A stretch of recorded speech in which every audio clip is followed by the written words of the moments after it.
CBSE class 10 का एक 5 marks का क्वेश्चन है 2026 में आया हुआ है ये 435 वन सेट वन में। ठीक है, क्वेश्चन 33 की हम बात कर रहे हैं, दूसरे सेट्स में अलग क्वेश्चन भी हो सकता है। ठीक है, two poles of equal heights are standing opposite each other on either side of the road which is 80 metre wide. ठीक है, from a point between them on the road the angles of elevation of the top of the poles are 60 degree and 30 degree respectively. Find the height of the poles and the distance of the point from the poles.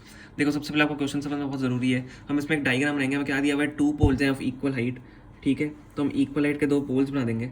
ये मान लो ये poles हमने यहाँ पे बना दिए equal height के।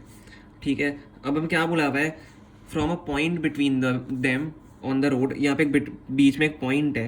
ठीक है, द एंगल्स ऑफ एलिवेशन उनके क्या है, एक जगह 30 डिग्री है और एक जगह 60 डिग्री है। ठीक है, ये आपका पॉइंट हो गया बीच में। एक जगह आपका क्या है, 30 डिग्री एलिवेशन है on from the to the top of the pole, and एक जगह क्या है, 60 डिग्री एंगल है। यही दिया हुआ है हमें। ठीक है, तो हम क्या करते हैं, और हाइट हम मान लेते हैं दोनों की एच दोनों सेम है क्योंकि, और इनको देखो नाम दे देते हैं।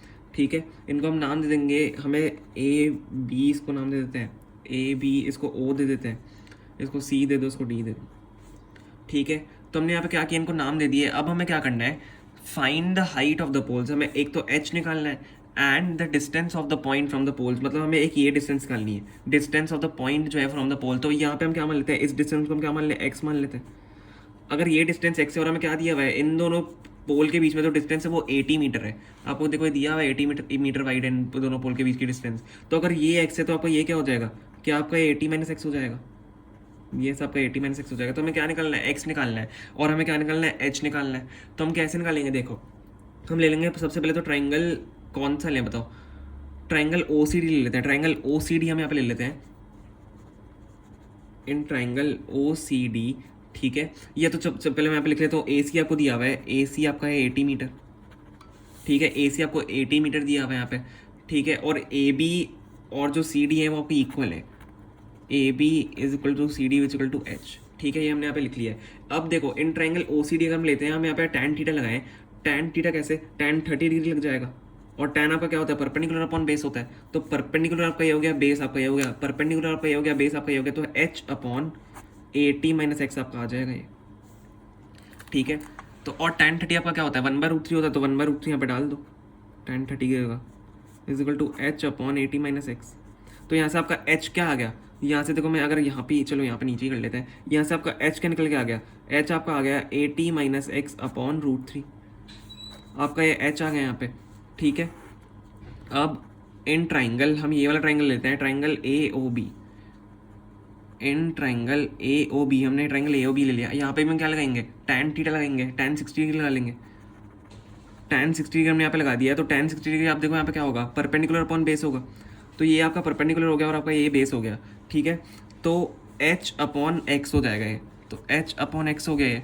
ठीक है, अब टैन 60 डिग्री क्या होता है, टैन 60 डिग्री वैल्यू क्या होती है, जल्दी बताओ। टैन 60 डिग्री आपका √3 के बराबर होता है। ठीक है, √3 is equal to H upon X हो जाएगा। तो यहाँ से भी हम एच की वैल्यू निकालेंगे। ठीक है, ये हमारी इसको फर्स्ट इक्वेशन मान लेते हैं, और ये जो हमारी निकल रही है उसको सेकंड मान लेंगे, तो √3x आ गया ये। इसको हम क्या मान लेते हैं, इसको हम सेकंड इक्वेशन मान लेते हैं। अब हम क्या करेंगे, अब दोनों h के बराबर है, तो हम h को यहाँ पे क्या कर लेंगे, ये भी h है ये भी h है, तो हम इन दोनों को इक्वल लिख सकते हैं, दोनों इक्वल ही तो हैं, दोनों हाइट ही तो हैं। तो फ्रॉम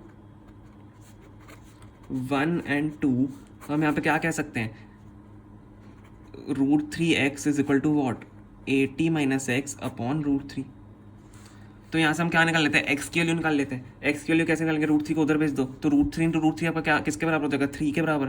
तो 3x equal to 80 minus x, और अगर आप x को इधर भेजो तो 4x हो जाएगा, 3x plus X is 4x equal to 80। तो आपका x की वैल्यू यहाँ पे क्या आ रही है, x की वैल्यू यहाँ पे क्या आ जाएगी, x की वैल्यू यहाँ पे आ जाएगी 20 मीटर्स।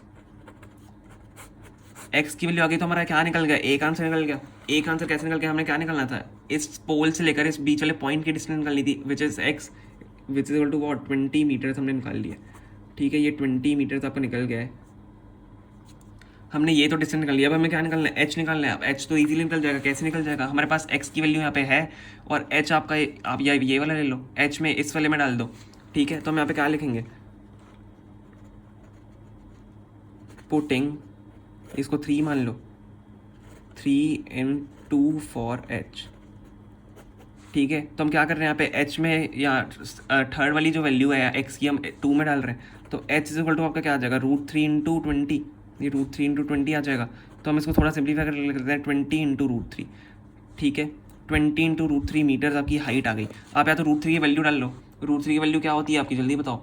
√3 की आप वैल्यू 1.73 ले सकते हो, ठीक है, 1.73 ले सकते हो और √3 की वैल्यू डाल के आप आंसर निकाल सकते हो, बाकी आपका ये भी सही है। तो ये आपकी क्या आ गई, distance between the pole and mid point, ठीक है, distance between the pole and the point, and ये आपकी क्या आ गई, हाइट ऑफ द पोल आ गई। तो ये हमारे दोनों आंसर यहाँ पे निकल चुके हैं, ठीक है। होप आपको समझ में आया, अगर समझ में आया तो प्लीज़ वीडियो को लाइक करना एंड चैनल को सब्सक्राइब करना नहीं भूलना है, ठीक है। Thank you so much for watching.